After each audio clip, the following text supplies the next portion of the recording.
রোজ রোজ আমার জল টানতে আর ভালো লাগে না। কি আর করব বল মা, আমারই কি আর ভালো লাগে, তুই বল। বুঝি তো। আচ্ছা মা, বাবাকে বললে আমাদের বাড়িতে একটা কুয়ো কেটে দিবে না? তাহলে সেটা থেকে আমরা রোজ খাবার জল, রান্নার জল পেতাম। মারে, কুয়ো কাটার জন্য অনেক টাকার দরকার হয়, আর এমনিতেও তোর বাবা অসুস্থ, বাজারে শাকসবজি বিক্রি করে যা পায় তাই দিয়ে কোনো মতে সংসার চালায়। হ্যাঁ মা, তোমার অনেক কষ্ট, আমি জানি। মা মেয়ে কথা বলছিল আর হাঁটছিল, এমন সময় রাস্তায় একটা পচা পেঁপে দেখতে পায়। দেখো দেখো মা, একটা পেঁপে পড়ে আছে। এই বলে ছুটকি হাত দিয়ে দেখে পেঁপেটা পচে গেছে। পচা পেঁপে মা, ফেলে দে ফেলে দে। দাঁড়াও মা, দেখো পেঁপেটা পচে গেছে, কিন্তু পেঁপের বিচিগুলো কত সুন্দর রয়েছে। চলো একটা কাজ করি, এই বিচিগুলো নিয়ে গিয়ে আমাদের বাগানে লাগাবো। আচ্ছা মা, তাহলে নিয়ে চল। ছুটকি তখন পচা পেঁপেটা নিয়ে বাড়িতে যায়। কলসিটা রেখে বলে, মা, আমি সবজির বাগানে গেলাম, এই পেঁপের বীজগুলো লাগিয়ে আসি। আচ্ছা মা, যা, আর শোন, বীজগুলো লাগিয়ে সুন্দর করে জল দিয়ে আসিস। ঠিক আছে মা।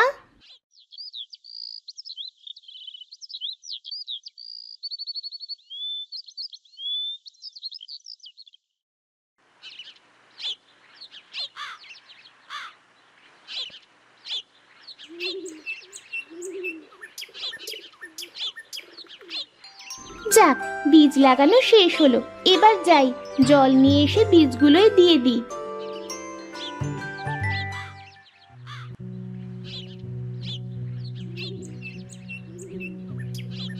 ছুটকি তখন জল নিয়ে এসে সুন্দর করে প্রতিটা বীজ লাগানোর জায়গায় দিয়ে দেয়। ইস, সকাল থেকে কাজ করতে করতে বড্ড ক্ষুধা লেগে গেল যে, যাই গিয়ে মাকে বলি।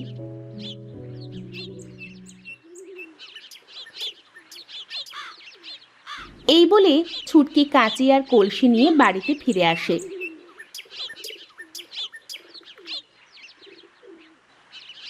কলসি আর কাঁচি রেখে ঘরে যায়।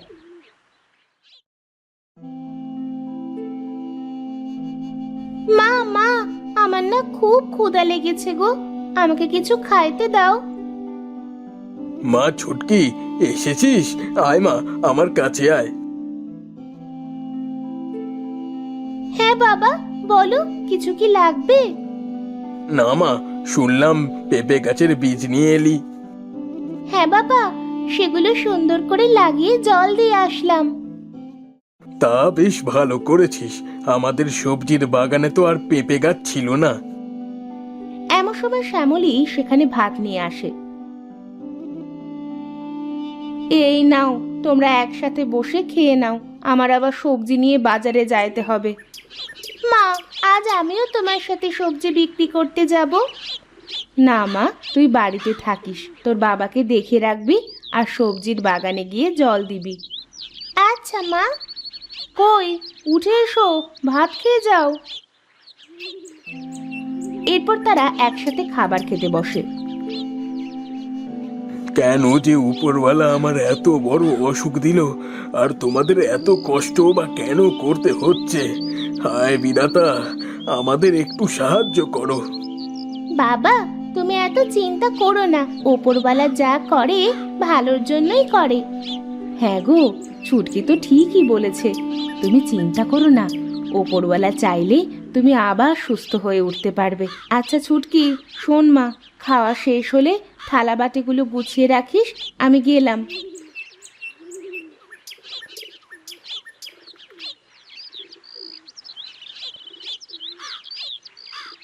এই বলে শ্যামলী সবজির বাগানে যায়।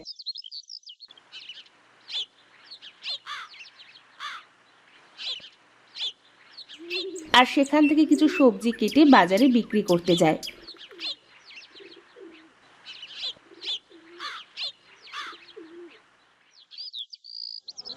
নিয়ে যান নিয়ে যান, তাজা তাজা সবজি, নিজের বাগানের তাজা তাজা সবজি।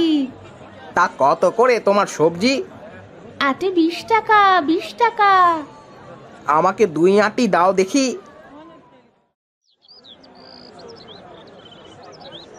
শ্যামলী লালুকে 2 আঁটি সবজি দেয় আর লালু টাকা দিয়ে সেখান থেকে চলে যায়।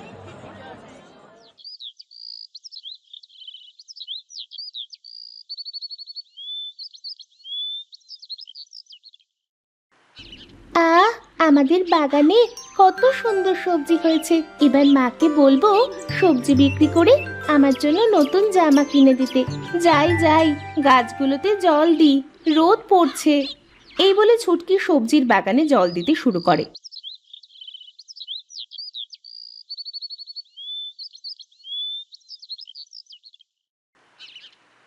ছুটকি মা, ও ছুটকি মা। হ্যাঁ ঠাকুমা, বলো, কিছু বলবে?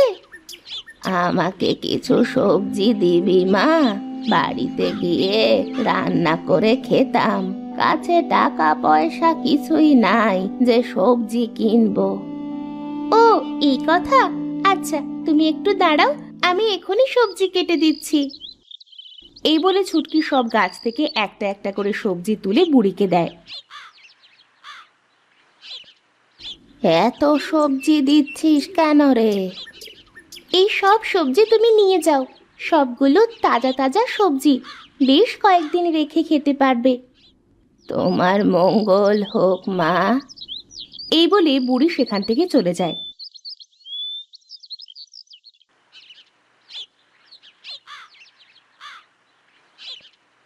ছুটকি বাড়িতে ফিরে যায়।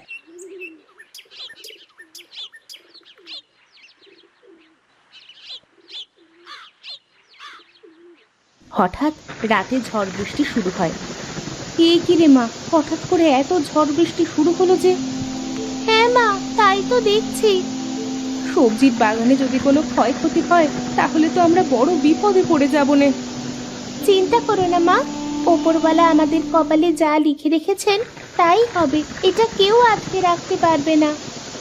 চল মা, ঘরে চল। শ্যামলী আর ছুটকি ঘরে চলে যায়।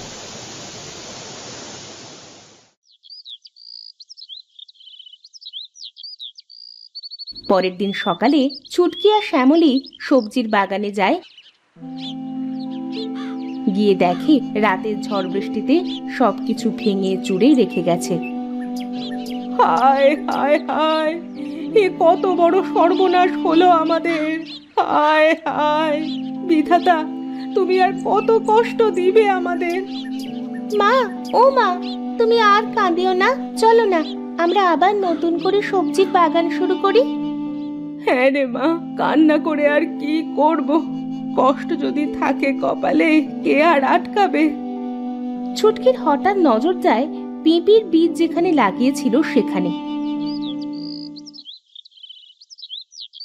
দেখো মা, দেখো, কাল বীজগুলো লাগাতে লাগাতে আজ গাছ বের হয়েছে।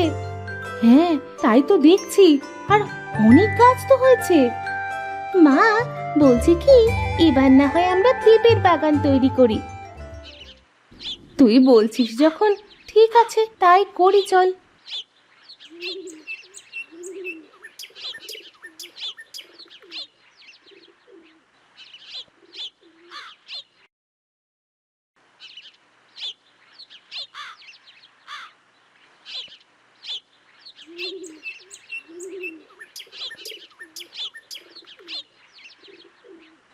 এরপর থেকে শ্যামলী আর ছুটকি পেঁপে গাছের যত্ন নিতে শুরু করলো।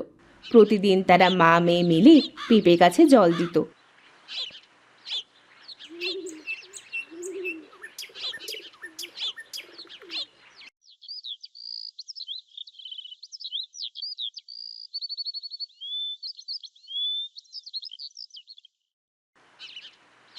দেখতে দেখতে তাদের পেঁপে গাছ বড় হয়ে যায় আর তাতে ফুলও আসে।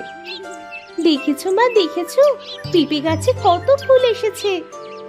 হ্যাঁ রে মা, তাই তো দেখছি। কিন্তু ছুটকি, তুই একটা জিনিস লক্ষ্য করেছিস? দেখ, ওই গাছটা দেখতে একটা অন্যরকম ফুল নাই, কিন্তু ফল ধরে আছে। হ্যাঁ, তাই তো দেখছি মা। আচ্ছা মা, ওইসব বাদ দাও, এখন চলো, খুব ক্ষুধা লেগেছে। ছুটকি আর শ্যামলী বাড়িতে ফিরে যায়।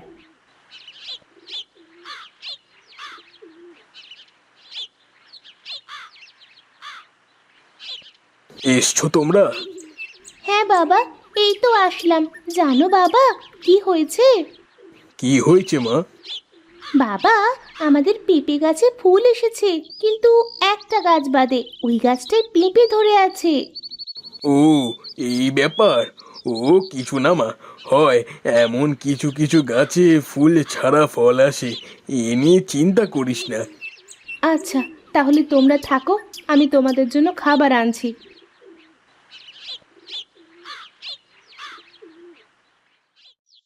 শ্যামলী ছুটকি আর মিলনের জন্য খাবার নিয়ে আসে। তারপর তারা একসাথে খায়।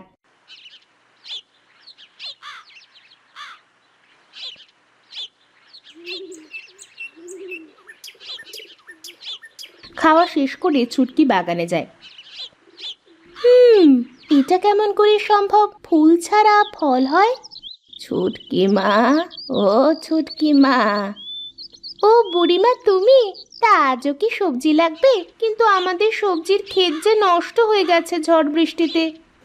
আমি সবজি নিতে আসি নাই আজ, আজ তোমাকে কিছু বলতে এসেছি। হ্যাঁ বুড়িমা, বলো। তুমি চিন্তা করছো যা নিয়ে, তা হলো ফুল ছাড়া ফল হলো কেমন করে? এই কথা তুমি জানলে কেমন করে? আমি সব জানি, সব। আমি যে মন পড়তে পারি রে মা। শোন, ওই গাছের ফল তুই তোর বাবাকে পাটায় বেটে খাওয়ালে তোর বাবা সুস্থ হয়ে উঠবে। তাছাড়াও যে কোনো রোগের ওষুধ হিসাবে তুই ওই গাছের পেঁপে খাওয়াতে পারবি। তুমি সত্যি বলছো বুড়িমা? হ্যাঁ রে হ্যাঁ, আমি সত্যি বলছি।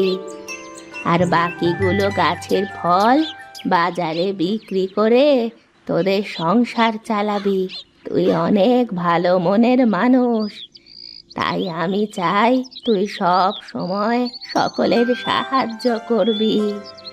ঠিক আছে বুড়িমা, তাহলে আমি এখন আসি, বিদায়। এই বলে বুড়ি সেখান থেকে অদৃশ্য হয়ে যায়।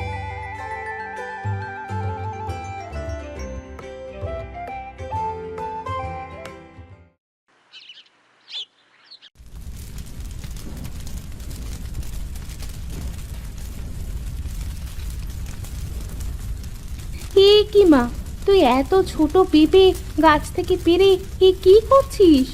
ছুটকি তখন সব কথা শ্যামলীর কাছে খুলে বলে। সত্যি বলছিস মা? হ্যাঁ মা, আমি সত্যি বলছি।